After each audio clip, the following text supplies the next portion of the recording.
नमस्कार दोस्तों। कल आप लोगों ने पढ़ा था चंद्रकालीन प्रशासनिक व्यवस्था। भाग एक केवल मैंने कराया था, भाग दो मैं फिर आगे कंटिन्यू करूंगा उसका। उससे पहले हम चर्चा कर लेते हैं आज चंद्रकालीन राजस्व व्यवस्था की।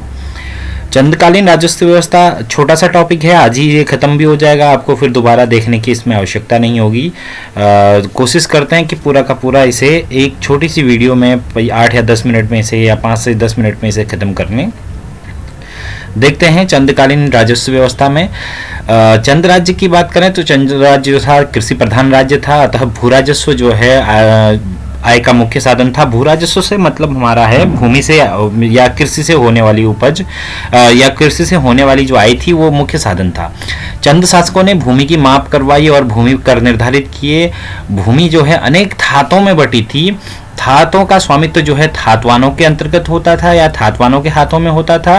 थातवान जमींदार जैसे थे और थातवान का कार्य जो है अपनी थात में भू राजस्व वसूल कर, थात मतलब एक तरीके से उनकी जो जमींदारी है उस जमींदारी से भू राजस्व वसूल करके राजकोष में जमा करना उनका मुख्य कार्य था। थातवान के अधीन जो है खायकर और सिरतान खेती करते थे और इनकी सहायता के लिए कृषिदास के रूप में जो है कार्य करने वाले लोग जो थे कैनी थे, ये कैनी कहलाते थे। थातवान बिना राजाज्ञा के जो है थात अपनी नहीं छोड़ सकते थे।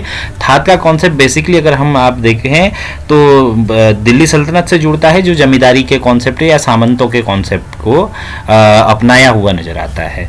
नेक्स्ट देख लीजिए, चंद्रकालीन कर की बात करते हैं तो जन सुरुचियों के आधार पर जो चंद्रकालीन कर व्यवस्था थी इसे 36 रकम 32 कलम कहा गया है, जिसका अभिप्राय होता है 36 प्रकार के विभिन्न कर और 32 प्रकार के जो देय थे जो थातवानों से वसूले जाते थे उन्हें हम 36 रकम 32 कलम कहते हैं। उत्तराखंड में एक क्वेश्चन मुझे याद जहां तक आ रहा है, लोक सेवा आयोग ने एक क्वेश्चन पूछा था कि 36 रकम और 32 कलम की जो प्रथा थी उस प्रथा को समाप्त करने का श्रेय किसे जाता है। तो याद रखिएगा 36 रकम 32 कलम की बात करें तो इसे समाप्त करने का जो श्रेय जाता है वो गोरखों को जाता है। गोरखों ने ही चंदों को हरा करके 1791 में जो है चंदों को हरा करके, अब आप लोग 1791 या 90 की बहस को आप जरूर यहाँ पर सोचेंगे कि 1790 में हराया या 1791 में, बाद में आऊँगा उसकी एग्जैक्ट डेट जो है 1791 आएगी। 18 अप्रैल 1791 में जो है कुमाऊं में चंदों को हरा करके गोरखों ने आधिपत्य किया, इसलिए मैं 1791 में जा रहा हूँ। तो 1791 में जब चंदों को हरा करके गोरखों ने आधिपत्य किया तो कुमाऊं क्षेत्र में जो 36 रकम 32 कलम की प्रथा थी, कुल मिला के 68 प्रकार के जो टैक्सेस थे उन टैक्सेस को समापन करने का श्रेय गोरखों को जाता है। आगे देखिए, चंद्रकालीन कर जो थे वो 4 प्रकार के थे। वो 4 प्रकार में कौन कौन आता? सबसे पहले देखिए भूमि कर था, दूसरा था जनहित के लिए दिए जाने वाले कर, तीसरे सरकारी कार्यालयों के लिए दिए जाने वाले कर और चौथे राज परिवार के लिए दिए जाने वाले कर। अब हम बात करें भूमि कर की तो भूमि कर में क्या क्या आते थे, देखिए इसे सिरती यानी कि लगान या रकम या मामला भी कहते थे। नगद राशि के रूप में भी वसूला जाता था। इसके अतिरिक्त उपज का जो हिस्सा भंडार में डाला जाता था उसे बेकर कहा जाता था। भूमि कर को बेसिकली सिरती या लगान कहते हैं, लगान या रकम या मामला भी कहते हैं।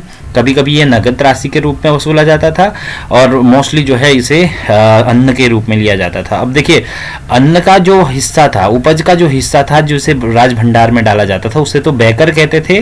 पर अगर कोई अन्न के स्थान पर मान लीजिए कोई अन्न नहीं देना चाहता और कैश जो है उसका देना चाह रहा है, तो कैश जो दिया जाता था, नगद जो राशि दी जाती थी उसे कहा जाता था कूत। देखिए भूमि कर 2 प्रकार के हो गए, यानी कि एक बेकर हो गया जो कि अन्न के रूप में लिया जाता था, दूसरा कूत हो गया जो कि कैश पेमेंट के तौर पर लिया जाता था। दूसरा देखिए जनहित के लिए लिया जाने वाले कर। जनहित के लिए कौन कौन से कर हो सकते थे इसमें, देखिए जैसे इसमें सेना के लिए वेतन, सेना के वेतन देने के लिए कटक कर लिया जाता था। नदियों पर जो है सांगा कर, झूलों पर जो है झूलिया कर। झूलों से मतलब है यहाँ पुलों में, तो पुलों में झूलिया या ज्यूलिया भी लिखा गया है कई बार, आप लोग इसे कन्फ्यूजन में मत रखिए, झूलिया को ज्यूलिया कर भी लिखा रहा होगा। ऐसे देखिए कुली बेगार के लिए खाणी खपेणी या खैणी कपेणी भी लिखा होगा कई जगह, आगे भी मैं लिखूंगा इसे थोड़ा अलग फॉर्म में। खैणी कपेणी भी कहा गया है। कुली बेगार एक तरीके से इसे हम कुली बर्दाइश मान लीजिए, खाना पीना जो मुफ्त में दिया जाता था। और ऐसे ही देखिए आर्थिक संकट मिटाने के लिए मांगा कर शामिल थे, यानी कि इस तरीके के कर जो जनहित के लिए लिए जाते थे वो कर आपके क्या कहलाएंगे, दूसरे स्तर पर जनहित के लिए लिया आने लगा, जनहित के लिए लिए जाने वाले कर। तीसरे देखिए तीसरा क्या है, सरकारी कार्यालयों के लिए दिए दे कर। अब चंद काल में देखिए भूमि कर तो था, जनहित के लिए लिए जाने वाले कर भी थे। अब सरकारी कार्यालयों के लिए कौन से कर लिए जाते थे, कमीणों और सयाणों के लिए कमीण चाड़ी या सयाण चाड़ी। कमीणे और सयाणे कौन थे, जो भू व्यवस्थापक कर्मचारी थे उनको कमीण और सयाण बोलते हैं, तो उनके लिए लिया जाने वाला कर। फिर गरखा नेगियों के लिए गरखा नेगीचारी कर, लेखवारों के लिए साहू और रतंगली कर। साहू और रतंगली कर का कई जगहों पे जिक्र है। मुख्य रूप से अगर हम इस कर की बात करें तो ये जो है जो लेखक होता था, लेखक मैंने आप लोगों को शायद कल वाली वीडियो में बताया था कि लेखक जो होते थे वो जोशी परिवार से अधिकतर आते थे।